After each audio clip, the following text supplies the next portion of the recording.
سورہ البقرہ آیت نمبر 129۔ اعوذ باللہ من الشیطان الرجیم، بسم اللہ الرحمن الرحیم۔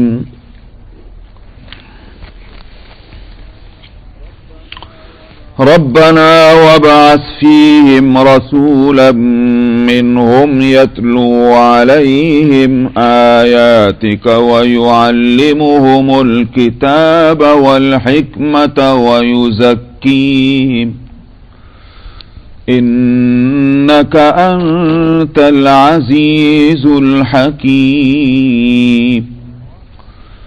ومن يرغب عن ملة إبراهيم إلا من سفه نفسه ولقد اصطفيناه في الدنيا وإنه في الآخرة لمن الصالحين۔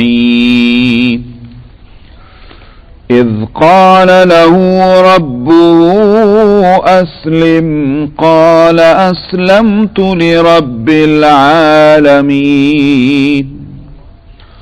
ووصى بها إبراهيم بنيه ويعقوب يا بني إن الله اصطفى لكم الدين فلا تموتن إلا وأنتم مسلمون۔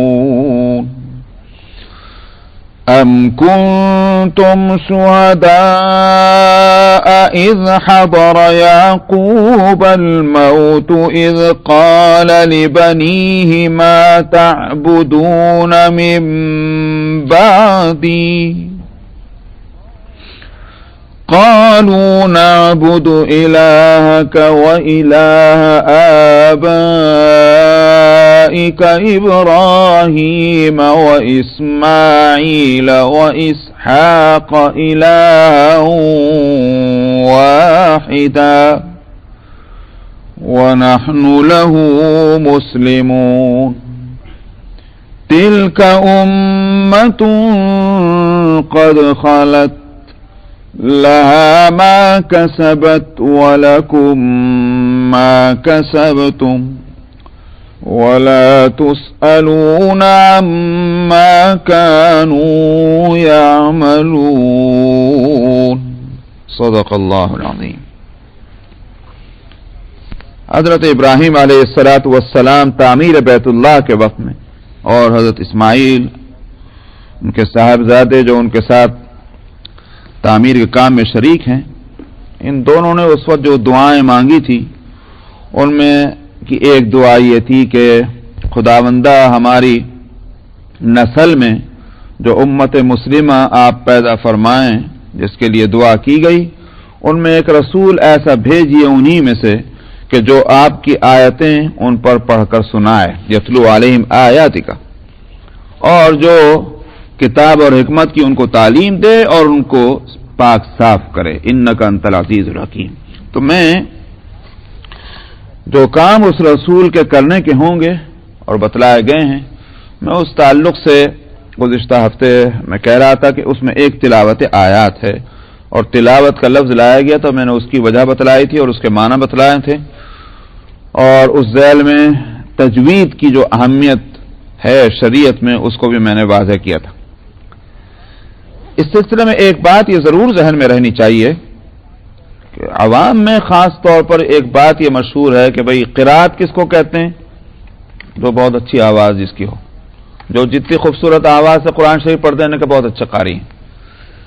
آواز کا خوبصورت ہونا ایک الگ چیز ہے اور تجوید اور ترتیل بالکل ایک الگ چیز ہے۔ مطالبہ ترتیل کا ہے، مطالبہ جو ہے وہ اس کا نہیں کہ تمہاری آواز خوبصورت ہونی چاہیے۔ آواز کا اچھا ہونا یا اچھی آواز کے ساتھ قرآن شریف پڑھنا یہ ایک الگ چیز ہے، فضیلت والی بات ہے۔ نبی کریم صلی اللہ علیہ وسلم نے اس کی بھی فضیلت فرمائی ہے، زین القرآن باصواتکم، قرآن کو اپنی آوازوں سے خوشنما کرو، مطلب یہ ہے کہ اچھی طرح پڑھو۔ اور جس کی وجہ یہ بھی ہے کہ اللہ سبحانہ و تعالی نے ہمیں کچھ ذوق دیے ہیں. ذوق کا مطلب تمہاری طبیعت کے اندر کچھ تقاضے رکھیں. ان میں سے ایک یہ ہے کہ ہم کو چکھنے کی ایک صلاحیت زبان کے اندر ہے. تو ہم چاہتے کیا ہیں؟ کڑوی چیزیں کھانا یا میٹھی چیزیں کھانا؟ وہ بات الگ ہے. کوئی بیمار ہو گیا، ڈاکٹر صاحب نے منع کر دیا میٹھا مت کھانا، وہ مسئلہ الگ ہے. مگر طبیعت تو میٹھے کو چاہتی ہے، کڑوے کو کب چاہتی؟ تو چکھنے کی اور جو صلاحیت ہے اس کا تقاضا کیا ہے؟ خوش ذائقہ چیزیں کھانا چاہتا ہے. اسی طرح سے سونگنے کی طاقت ہے، یہ صلاحیت اللہ نے دی ہے. کیا چیز سونگنا چاہتے ہیں؟ بدبو نہیں، بلکہ خوشبو کو سونگنا چاہتا ہے. اللہ نے دیکھنے کی صلاحیت دی، کیا چیز دیکھنا چاہتا ہے؟ خوبصورت چیزیں دیکھنا چاہتا ہے، زینت والی، حسن والی، جمال والی. یہ اسی واسطے فرمایا کہ اللہ جمیل یحب الجمال. یہ ایک نیچرل بات ہے، اللہ بھی جمیل ہیں اور جمال کو پسند کرتے ہیں. تو اس لیے بدصورتی اور بدحیاتی یہ ساری چیزیں پسند نہیں. اور اسلام جو ایک نیچرل مذہب ہے، بات میں بات آ رہی تو بتا رہا ہوں، اسلام جو ایک فطری مذہب ہے، وہ فطری تقاضوں کے عین مطابق جو ہے وہ احکام اور مسائل دیتا ہے. میں نے دیکھنے کی بات جب کہی ہے تو اسلام نے کہیں اس کی فضیلت نہیں بتلائی کہ صاحب بری چیزوں کو دیکھنا یا اپنے آپ کو ایسی بری حالت میں رکھنا کہ لوگ تمہیں دیکھ دیکھ کے گھن کیا کریں.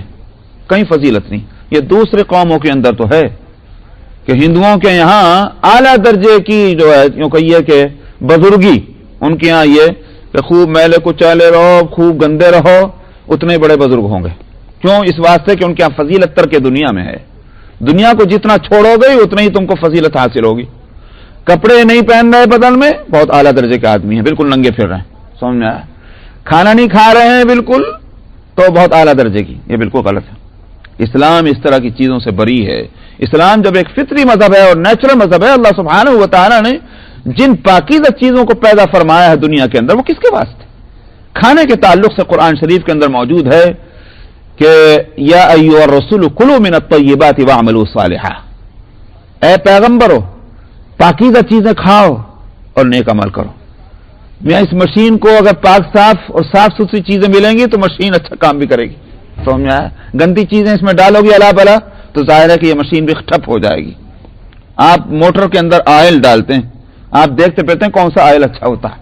سمجھ میں آیا؟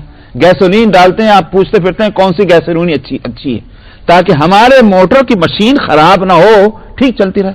اللہ نے ہمیں تو پیٹ کے اندر ایک مشین رکھی ہے، تو اس میں صاف ستھری غذا، حرام نہیں حلال ہونی چاہیے، گندی نہیں پاک صاف ہونی چاہیے. تو اسلام کی یہ تعلیمات ہیں. تو اسی طرح سے میں نے کہا کہ کان دیے ہیں سننے کی ایک صلاحیت ہے. تو یہ کان کیسی آوازوں کو سننا چاہتے ہیں؟ فطرت یہ کہتی ہے کہ کان جو ہے وہ اچھی خوبصورت آوازوں کو سنیں گے، بدنما آوازوں کو نہیں سنیں گے. آوازوں کے اندر بھی بدنمائی اور خوشنمائی ہے. قرآن شریف نے کہا ان انکر الاصوات لصوت الحمیر. بدترین اور بہت ہی بری آواز جو ہے وہ تو گدھے کی آواز ہے.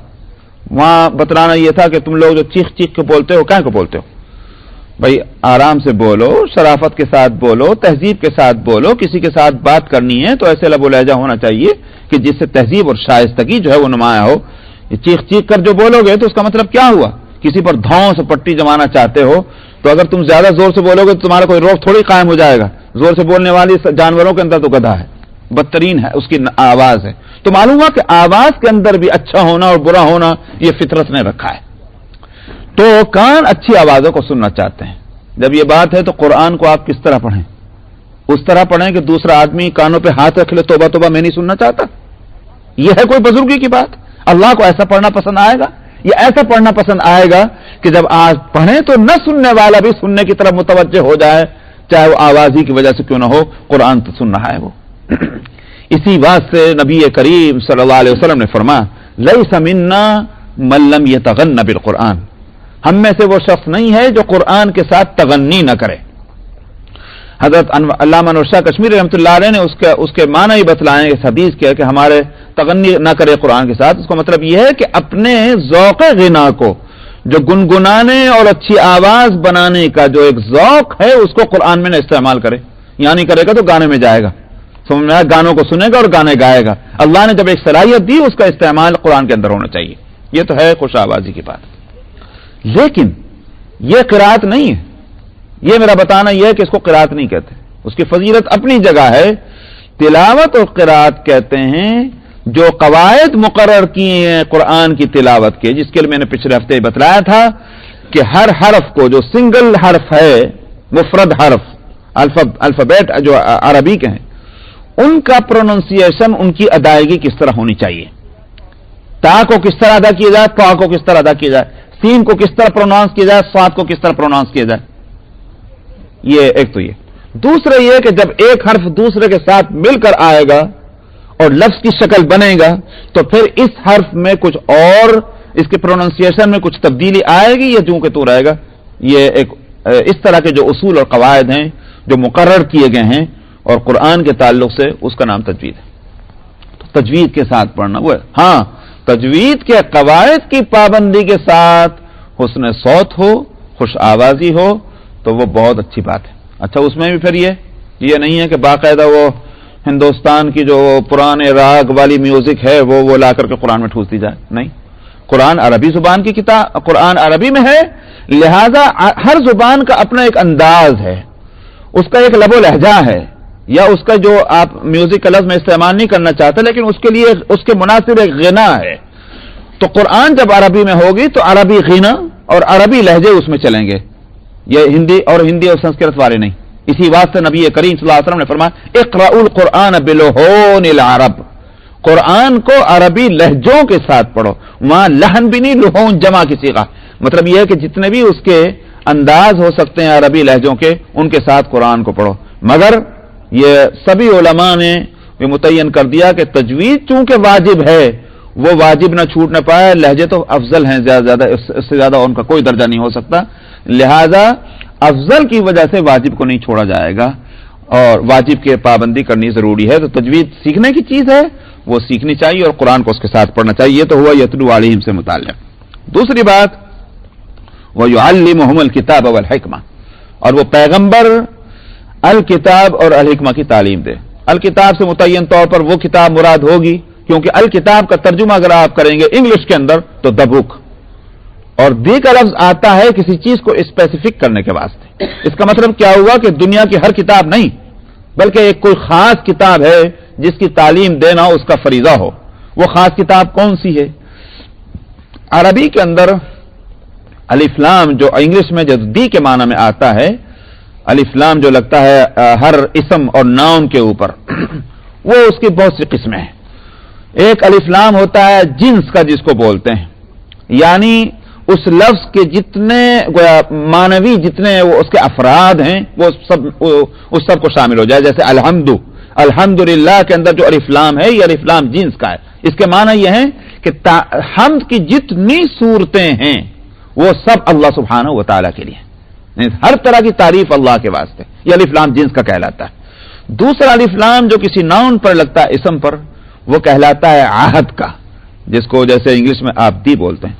اب وہ عہد جو ہے یعنی معہود، وہ یا تو خارج میں ہو، مثلا ہم کہیں اس کو کہ صاحب الحقیبہ، اس کا مطلب ہوا دا بیگ، تو یہاں موجود ہے یہ۔ اور الف لام اس وقت بھی لایا جاتا ہے کہ وہ خارج میں وہ چیز موجود نہیں مگر ذہن کے اندر موجود ہے، سمجھ میں آیا؟ تو اس وقت بھی وہ الف لام کا استعمال ہوتا ہے اس ناؤن کے اوپر۔ یہاں الکتاب جو لفظ لایا گیا ہے یہ پرٹیکولر کرنے کے واسطے، اسپیسیفک کرنے کے لیے، وہ کتاب اگرچہ اس وقت تک دنیا میں موجود نہیں جس وقت دعا مانگی جا رہی تھی، مگر یہ کہ ابراہیم علیہ السلام کے ذہن میں وہ کتاب ہے کہ وہ کتاب کو جو اس پر اتاری جائے گی، اس نبی کے اوپر اس کتاب کی وہ تعلیم دے، تو مراد ہے اس سے قرآن کی تعلیم دینا نبی کی ذمہ داری ہوگا۔ اچھا صاحب، اس کے ساتھ الحکمہ بھی، میں لوٹوں گا بھی قرآن کی تعلیم سے کیا مراد ہے، لیکن الحکمہ کے ویسے ترجمہ اگر آپ کریں انگلش ڈکشنری کے لحاظ سے تو اس کو آپ کہیں گے وزڈم، اردو میں کہیں گے عقل کی بات، سمجھ میں آیا؟ لیکن سوال یہ ہے کہ قرآن اس لفظ کو لا رہا ہے تو اس کے معنی علماء قرآن سے اس کے معنی جو ہیں وہ اس شریعت کے جو ماہرین ہیں ان سے یا عرب کے ماہرین ان سے پوچھا جائے. ان سب نے جو محنتیں کی ہیں اس لفظ کے نیچے جو تفسیر کی بڑی کتابیں ہیں ان میں دیکھ لیا جائے. اتنے تفصیلات اس کی آئی ہیں کہ بعض دفعہ تو ان سب کو جمع کرنا دماغ میں مشکل ہو جاتا ہے. لہذا ان سب کا حاصل کیا نکلتا ہے؟ ان سب کا حاصل یہ ہے کہ علم پیغمبر، علوم نبوہ، یعنی وہ علوم کہ جو اللہ سبحانہ و تعالی کسی پیغمبر کو خصوصیت سے عطا فرماتے ہیں کہ اس علمی صلاحیت، اس پیغمبرانہ صلاحیت کے نتیجے میں وہ اس کا دماغ، اس کی عقل فیصلہ جب کرتی ہے وہ صحیح ہوتا ہے فیصلہ. سمجھ آیا؟ عام دوسرے لوگوں کے مقابلے میں پیغمبر کے فیصلے صحیح ہوتے ہیں. کہیں نہ کہیں اگر خطا ہو بھی گئی تو بندہ بشر ہے، کہیں خطا بھی ہو جائے گی، لیکن وہ خطا ایسی خطرناک نہیں ہوگی کہ مشرق کے بجائے مغرب کی طرف رخ ہو جائے گا، مغرب کے بجائے تھوڑا سا اگر فرق ہوگا جس کو خطا اجتہادی کہتے ہیں. لیکن ویسا نہیں ہوگا کہ حلال سے حرام کر دے اور حرام سے حلال کر دے. پیغمبر ایسا اجتہاد نہیں کرے گا. تو خطا اگر ہو بھی سکتی ہے بہت معمولی، ورنہ اس کی حکمت اور اس کی گویا یوں کہیے کہ اس کا علم وہ صحیح فیصلے کرتا ہے. اس کی یہ ہے حکمت. اس لیے حکمت کا دوسرے کے مقابلے میں دوسرا لفظ جو لایا گیا ہے، جو تفسیر کر رہا ہو اس حکمت کی، جو تعبیر کر رہا ہو، جو اس کو ایکسپلین کر رہا ہو، اس سے مراد ہے حدیث، جس کو بعد میں لوگوں نے حدیث کہا گیا. تو یہ پوری حدیث جو ہے ذخیرہ حدیث، یہ حکمت کہا جائے گا. یعنی یہ پیغمبر کا عمل اور پیغمبر کی تقریر اور پیغمبر کے ارشادات، یہ ساری کی ساری چیزیں جو ہیں جب یہ پیغمبر کا علم ہے، اسی کا نام حکمت ہے. اس سے ایک بات یہ بھی معلوم ہوئی کہ قرآن جس چیز کو حکمت کہتا ہے اسی کو ہم کو بھی حکمت سمجھنا چاہیے. ہمارا معاملہ کیا ہے؟ یہ تو ہم سمجھتے ہیں کہ تو لنگڑے لولوں کا علم ہے، جانے دو ان کو، جو دنیا میں کسی کام کا نہ ہو اس بھیج دو حدیث سیکھنے کے واسطے. چونکہ صاحب یہ فیل ہوتے ہیں اسکول میں، کالج میں نہیں چل پاتے، لہذا ان کو بھیج دو مولوی صاحب کے پاس، وہیں جا کر یہ ٹھوکرے کھاتا رہے گا. اور ہمارے نزدیک وزڈم اور حکمت والے علوم کون سے ہیں کہ جو مدرسوں میں نہیں بلکہ اور جگہ پڑھائے جاتے ہوں. سمجھ میں آیا؟ وہ سارے حکمت اور وزڈم والے علم ہیں. قرآن اس کو حکمت کہتا ہے کہ جو علم پیغمبر لے کر آیا ہے وہ حکمت ہے. تو صاحب تو پیغمبر کی ذمہ داری ہے کہ الکتاب کی اور حکمت کی تعلیم دے. اس سے یہ بات جیسے میں نے پچھلے ہفتے بھی کہا تھا کہ قرآن تو عربی میں اترا ہے، اور خود قرآن نے یہ بھی کہا ہے کہ وَلَقَدْ يَسَّرْنَا الْقُرْآنَ، ہم نے قرآن کو آسان کر دیا. پھر آخر یہ اتنی بڑی بات کیا بن گئی ہے کہ پیغمبر کی ذمہ داری یہ ہو کہ وہی تعلیم دے؟ مکے کے لوگ جو ہیں کیا ان کو اتنی بھی عربی نہیں آتی تھی کہ جتنے محمد صلی اللہ علیہ وسلم کو آتی تھی؟ پھر کیا وجہ ہے کہ محمد صلی اللہ علیہ وسلم کی ذمہ داری یہ ہو کہ وہ قرآن کے معنی اور مطلب بتلائیں اور مکے والے اس کو نہ سمجھ سکیں؟ میں نے گزشتہ ہفتے بھی ایک مثال دی تھی، اگرچہ وہ تلاوت کتاب کے ذیل میں آئی تھی، مجھے یاد نہیں رہا کیا تھا، لیکن میں نے مثال یاد ہے. میں نے کہا تھا متکلم بولنے والا ایک لفظ بولتا ہے، اس لفظ کو اگر آپ ڈکشنری میں جا کر دیکھیں کیا معنی ہے، ضروری نہیں کہ بولنے والے نے وہی معنی مراد دیا ہوں. میں نے کہا تھا لب و لہجے سے جو ہے معنی میں فرق پڑ جاتا ہے.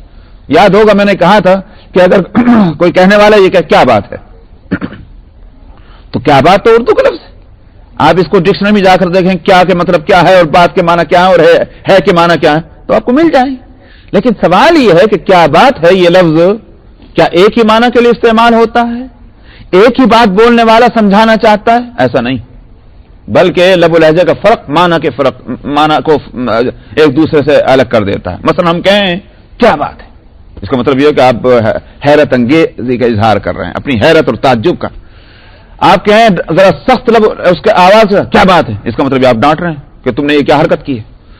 اور اگر آپ کہیں صاحب کیا بات ہے، اس کا مطلب یہ آپ سوال کر رہے ہیں، کوئی بات پوچھنا چاہ رہے ہیں. تو لفظ وہی ہیں، لب و لہجے نے معنی کو بدل دیا.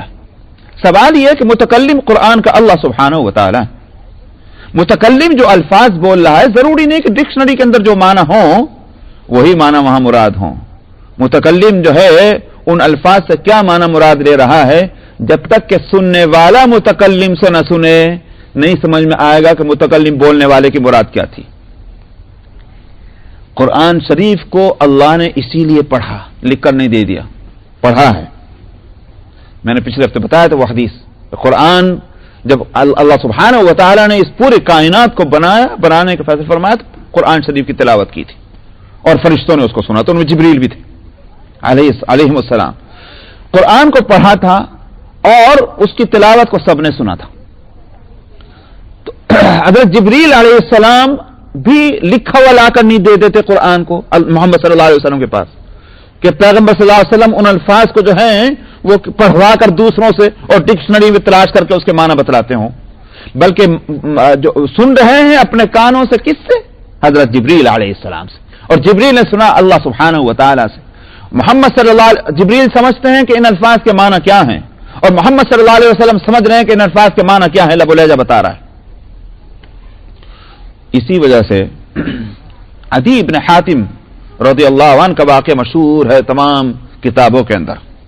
آپ دیکھ لیجئے اس واقعے کو, سورہ البقرہ جو سورہ چل رہی ہے اس میں خاص طور پر وہ جو آیت آئے گی, کلوا واشربوا حتی یتبین لکم الخیط الابیض من الخیط الاسود من الفجر, کہ رمضان میں کھاؤ پیو رات کو یہاں تک کہ حتی یتبین لکم الخیط الابیض من الخیط الاسود من الفجر, یہاں تک کہ پہچانا جائے سفید دھاگا کالے دھاگے سے فجر کے.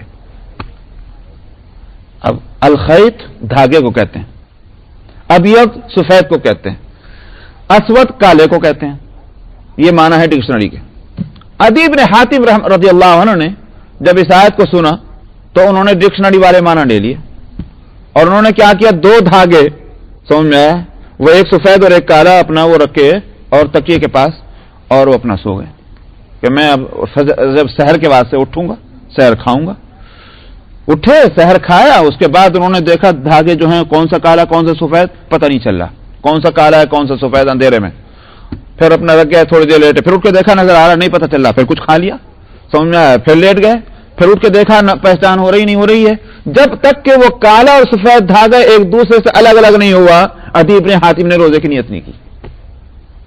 نبی کریم صلی اللہ علیہ وسلم کو یہ بات معلوم ہے. آپ نے فرمایا یہ معنی کہاں تھے اس سے, یہ مطلب تھوڑی تھا. مطلب یہ تھا کہ فجر کے وقت میں ایک روشنی جو نکلتی ہے وہ ایک دھاگے کی طرح نکلتی ہے. صبح صادق کی, صبح کاذب کی روشنی جو ہے وہ پھیلی ہوئی ہوتی ہے اور پھر ختم ہو جاتی ہے, لیکن صبح صادق کی روشنی جو ہے وہ عیس سے ایک دھاگے کی طرح نکلتی ہے اور وہ پھر پھیلنا شروع ہوتی ہے. وہ مراد تھا الخیط الابیض, سمجھ میں آیا, من الخیط الاسود, وہ مراد تھا. فجر مراد ہے صبح صادق. اس کا مطلب کیا ہوا کہ صبح دو ہیں, ایک صبح کاذب ہے اور ایک صبح صادق ہے. صبح کاذب جو ہے تقریباً 20-25 منٹ پہلے ہو جاتی ہے, اس وقت مت چھوڑو کھانا, اور کھا سکتے ہو جب تک کہ وہ صبح صادق جو نہ شروع ہو جائے, جس کو فجر حقیقی کہتے ہیں, وہ مراد تھی. دیکھا آپ نے آیت قرآنی میں جو الفاظ ہیں ڈکشنری میں اس کے معنی جو تھے وہ تھے جو عدی بن حاتم نے سمجھے, مگر نبی کریم صلی اللہ علیہ وسلم نے وہ معنی کہاں سے بتلا دی ہے. ظاہر ہے کہ ڈکشنری میں تو یہ معنی نہیں تھے, لیکن نبی نے اس کے معنی بتلائے تو جبریل سے معلوم ہوئے. اسی لیے میں پچھلے ہفتے بتا چکا ہوں کہ جب وحی نازل ہوا کرتی تھی اس وقت نبی کریم صلی اللہ علیہ وسلم پر جو 3 بوجھ ہوتے تھے, وحی کو لینے کے سلسلے میں 3 بوجھ ہوتے تھے, اللہ سبحانہ و تعالی نے 2 بوجھ ہٹا دیے اور فرمایا بس ایک کی فکر کرو. 3 بوجھ کیا تھے میں نے بتلایا تھا کہ ایک تو یہ کس طرح پڑھ رہے ہیں, وہ میں نے کہا تجوید اور ترتیل والی بات, کس طرح یہ قرآن کو پڑھ رہے ہیں وہ سمجھنا. دوسری بات یہ تھی کہ الفاظ کیا ہیں ان کو میں کسی طرح یاد کر لوں, کہیں ایسا نہ ہو کہ میں بھول جاؤں. یہ تو چلے جائیں گے, اب ذمہ داری تو میری رہے گی, سمجھ میں آیا. اور یہ قرآن اللہ کا کلام ہے, اس میں تو میں اپنے طرف سے کوئی لفظ کا اضافہ اور افاقہ کر نہیں سکتا. قرآن تو نام ہی الفاظ اور معنی کا, اس لیے آپ اس معنی کا دوسرا لفظ لا ہی نہیں سکتے وہاں, سمجھ میں آیا. ایسا نہیں کر سکتے, وہ قرآن نہیں رہے گا. تو قرآن الفاظ اور معنی کے جب کا نام ہے تو الفاظ اللہ کے ہونے ہیں, میں بھول نہ جاؤں. اس لیے آپ کیا کرتے تھے, اس کو بار بار ریپیٹ کرتے تھے. اللہ تعالیٰ نے فرمایا لا تحرک بہ لسانک لتعجل بہ, آپ اپنی زبان کو بار بار حرکت نہ دیں, جلدی جلدی جلدی جلدی. ان علینا جمعہ وقرآنہ, ہماری ذمہ داری ہے کہ اس کو آپ کے سینے میں اتار دیں اور اس کو آپ سے پڑھوا دیں, یہ ہماری ذمہ داری ہے. اب تیسری چیز کیا ہے, فرمایا گیا کہ اذا قرأناہ فاتبع قرآنہ, آپ بس توجہ کے ساتھ سن لیں جب ہم پڑھ رہے ہوں. ثم ان علینا بیانہ, پھر اس کی وضاحت اور تفسیر اور ایکسپلینیشن وہ بھی ہم ہی کر دیں گے. آپ ایک دفعہ سن لیں تو ایکسپلینیشن کہاں سے ہو رہا ہے؟ اللہ تعالیٰ فرماتے ہماری ذمہ داری. تفسیر قرآن یہ اللہ نے کی ہے، اللہ کی طرف سے ہوئی ہے. گویا جبریل نے آ کر یہ بھی بتلا دیا کہ اس آیت قرآنی کے معنی اور مطلب ہیں کیا.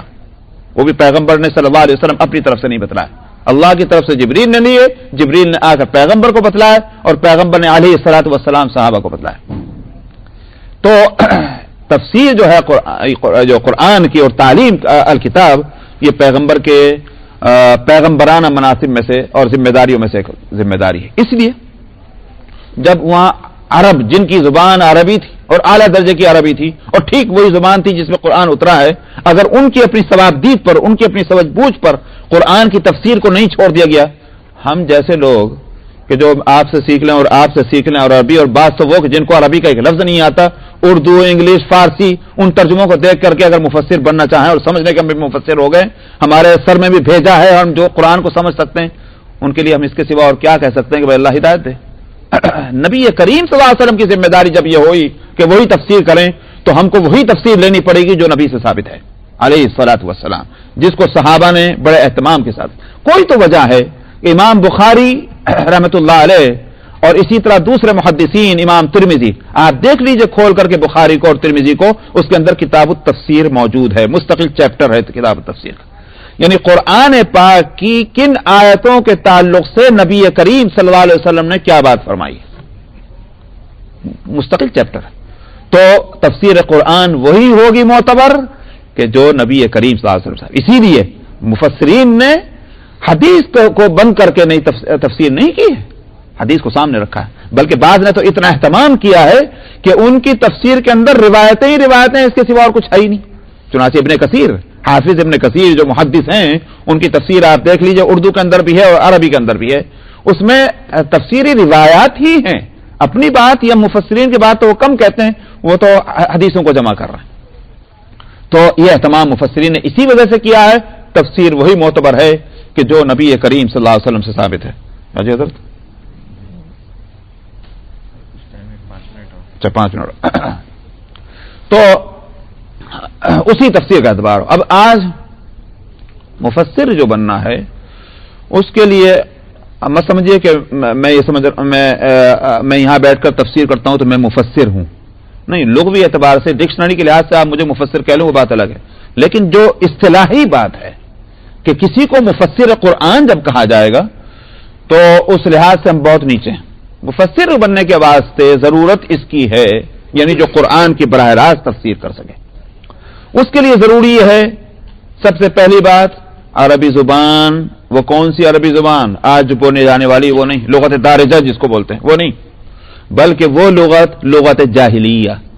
یعنی نبی کریم صلی اللہ علیہ وسلم جن حالات میں تشریف لائے ہیں، ان حالات اس زمانے میں جو زبان بولی جاتی تھی جس میں قرآن اترا ہے، اس کو معلوم ہوا کہ اس زمانے کے عربی لٹریچر جو ہے اس کا ماہر ہونا چاہیے. نمبر 1. نمبر 2 یہ حدیث کا ذخیرہ بھی سامنے ہونا چاہیے، نبی کریم صلی اللہ علیہ وسلم نے کیا فرمایا. نمبر 3 شان نزول معلوم ہونا چاہیے، اسباب نزول جو دوسرا نام ہے، یعنی یہ آیتیں کس موقع پر اتری ہیں، کن واقع پر اتری ہیں. اگرچہ وہ آیتیں صرف اس واقع کے ساتھ محدود نہیں ہیں، لیکن اس واقع کو جب ہم جانیں گے تو قرآن کی ان آیتوں کے معنی اور مطلب کو جو ہے سمجھنے میں آسانی ہوگی. نہ صرف اتنا بلکہ یہ کہ یہ بھی سمجھ میں آ جائے گا کہ اگر اس کے خلاف کوئی عمل ہم کو حدیث میں مل رہا ہے تو پھر ہم یوں سمجھیں گے ہو سکتا ہے کہ وہ عمل پہلے کراؤ. مثلا ایک مثال میں دیتا ہوں، آپ کو حدیث کے اندر بہت سے واقعات ایسے ملیں گے کہ ایک صحابی کی عورت سے ملاقات ہوئی، وہ صحابی کسی کے گھر میں چلے گئے، نبی کریم صلی اللہ علیہ وسلم کسی صحابی کے گھر میں تشریف لے گئے وغیرہ وغیرہ، وہاں کھانا کھایا، یہ ہوا وہ ہوا، صحابیہ نے یہ پوچھا اور بات ہوئی، سب ہوا. جس کو آج دلیل بنا لیتے ہیں کہ یہ مولویوں نے پردہ کر لیا، سمجھ میں آئی، اپنی طرف سے انہوں نے مسلط کر دیا، حدیث میں تو یہ سب مل رہا ہے. قرآن میں جب آیت حجاب آئی ہے تو اب ہم کو دیکھنا پڑے گا کہ یہ حدیث کیا ہے، یہ واقعات کب کے ہیں. آخر کار یہ فیصلہ کرنا ہوگا، مگر کب؟ یوں دیکھیں گے یہ آیتیں اتری کب ہیں. سمجھ میں آیا؟ تو سورہ احزاب اور سورہ نور جو ہے جس میں حجاب کی آیتیں ہیں، اس کے تعلق سے تمام مفسرین اور سیرت نگار یہ لکھتے ہیں کہ سن 5 ہجری کے اندر غزوہ احزاب، سورۃ الاحزاب ہے غزوہ احزاب کے آگے پیچھے، اور اس سے تھوڑے پہلے سورہ نور اتری ہے. بعض کہتے ہیں سورہ نور بعد میں، بعض کہتے ہیں لیکن بعد سن 5 ہجری کے اندر اتری ہے. تو سن 5 ہجری میں جو آیتیں نازل ہوئی ہیں، اور جبکہ وہ حدیث کے واقعات جو ہیں وہ ہو سکتا ہے کہ سن 1 ہجری کے ہوں، ہو سکتا ہے سن 2 کے ہوں، ہو سکتا ہے سن 3 کے ہوں، سن 4 کے ہوں، یا جو بھی ہے.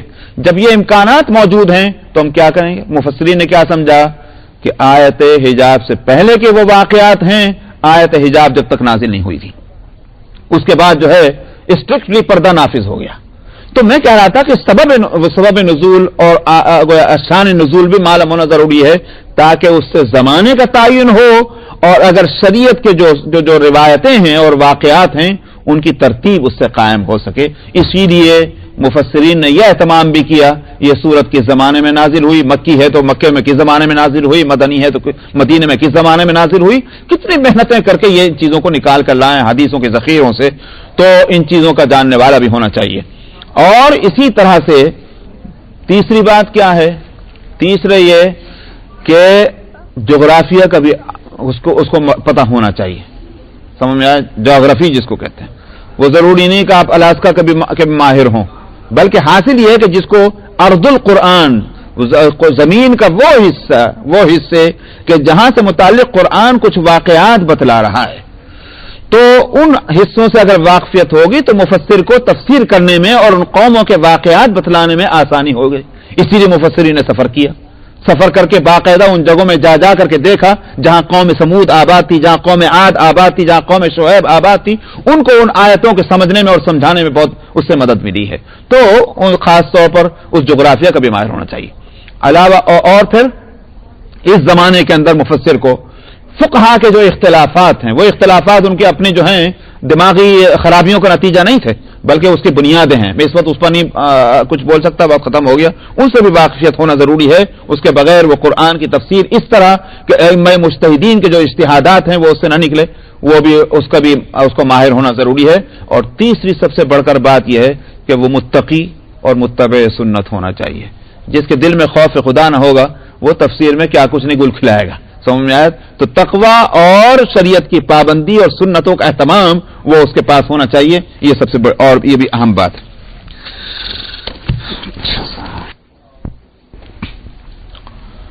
اعوذ باللہ من الشیطان الرجیم. بسم اللہ الرحمن الرحیم. ربنا وابعث فيهم رسولا منهم يتلو عليهم آياتك ويعلمهم الكتاب والحكمة ويزكيهم إنك أنت العزيز الحكيم. ومن يرغب عن ملة إبراهيم إلا من سفه نفسه ولقد اصطفيناه في الدنيا وإنه في الآخرة لمن الصالحين. إذ قال له ربه أسلم قال أسلمت لرب العالمين. ووصى بها إبراهيم بنيه ويعقوب يا بني إن الله اصطفى لكم الدين فلا تموتن إلا وأنتم مسلمون.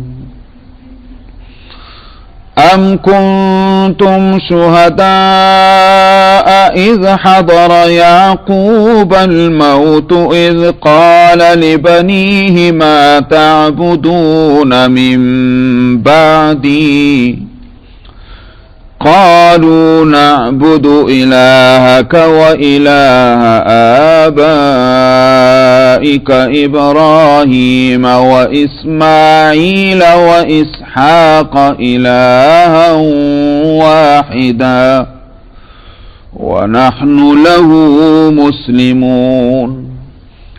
تلك أمة قد خلت لها ما كسبت ولكم ما كسبتم ولا تسألون عما كانوا يعملون وقالوا كونوا هودا أو نصارى تهتدوا قل بل ملة إبراهيم حنيفا وما كان من المشركين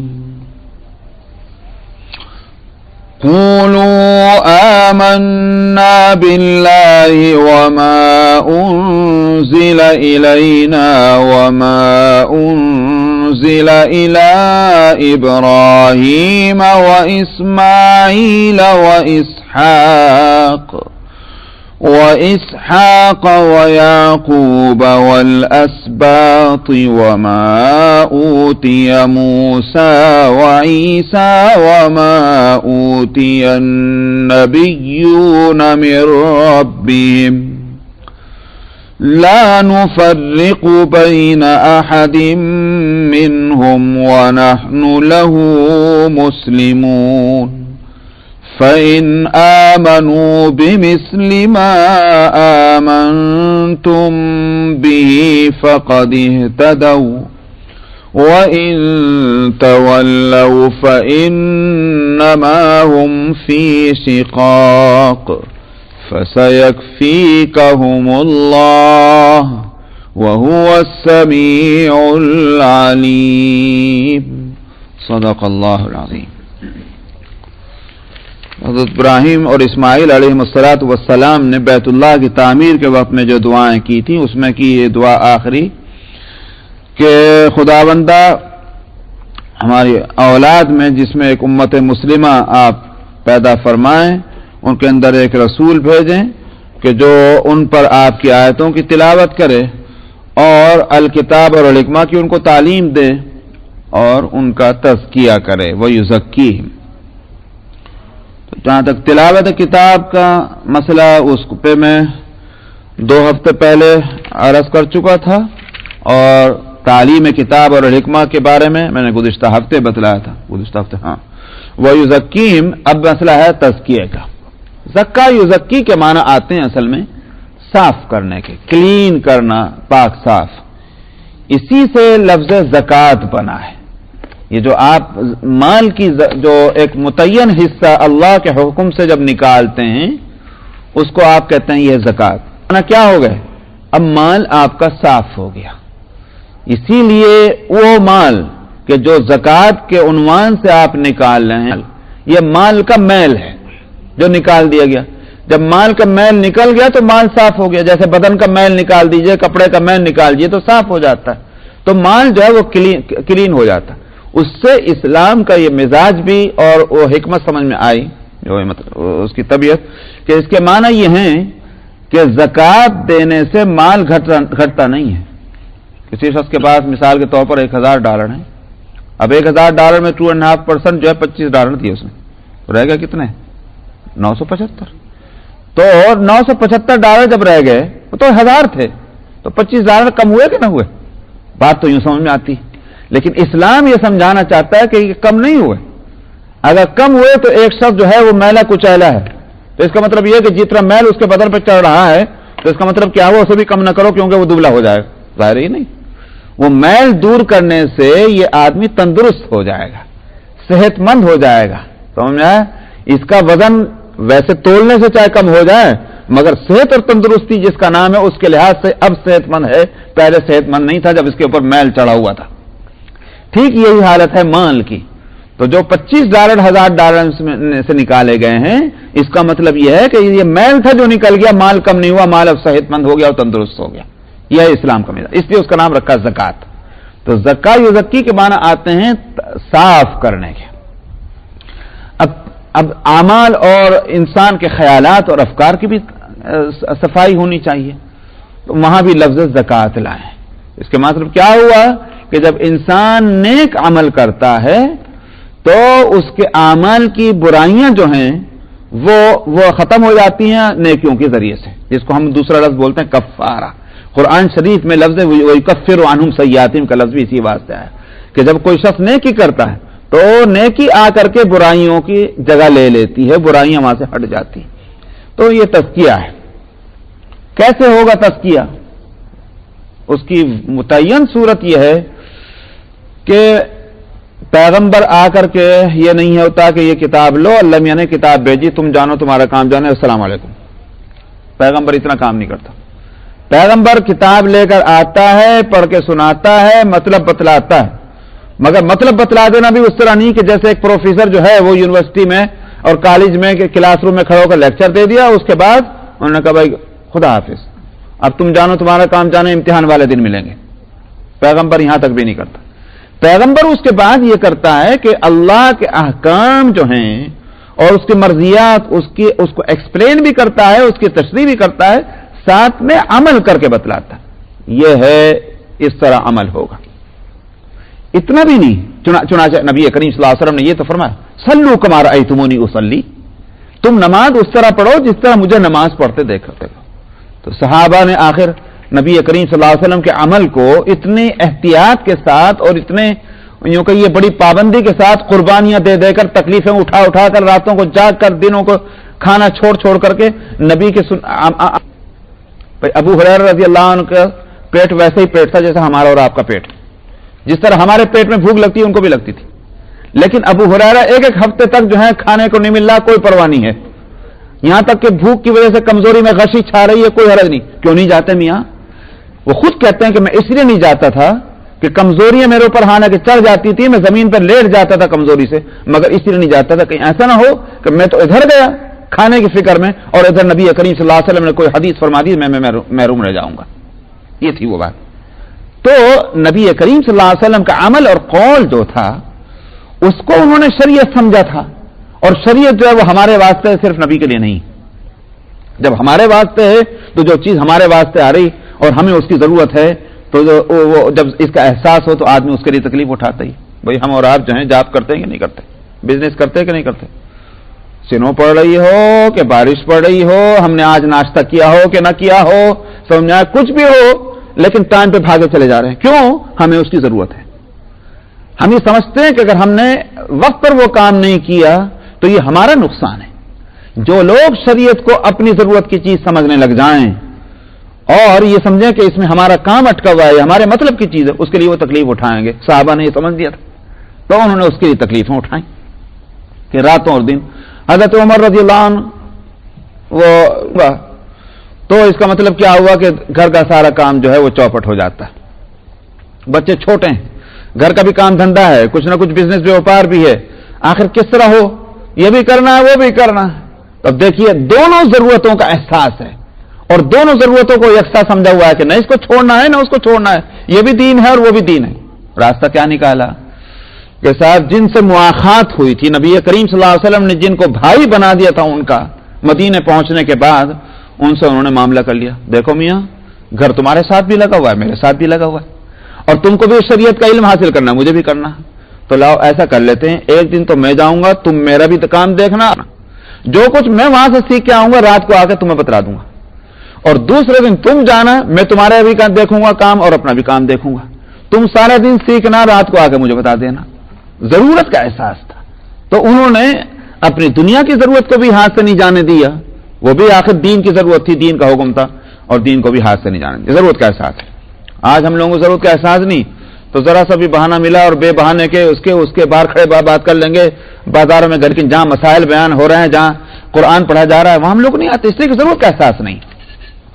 تو نبی کریم صلی اللہ علیہ وسلم کے اعمال کو اس اہتمام کے ساتھ جن لوگوں نے دیکھا وہ اسی لیے کہ اس کو شریعت سمجھا، تو نبی کریم صلی اللہ علیہ وسلم نے فرمایا کہ جو عمل میں جس طرح کر رہا ہوں اس طرح مجھے کرتا دیکھتے ہو تو ویسے تم بھی کام کرو۔ تو صاحب اب تعجب ہوگا کہ نبی نے صرف اتنا بھی نہیں کیا کہ جس طرح مجھے کام کرتے دیکھتے ہو تم اسی طرح کام کر لو۔ سوال تو یہ ہے کہ بھئی ہم اگر کام نہیں کر رہے تو کیوں نہیں کر پا رہے ہیں؟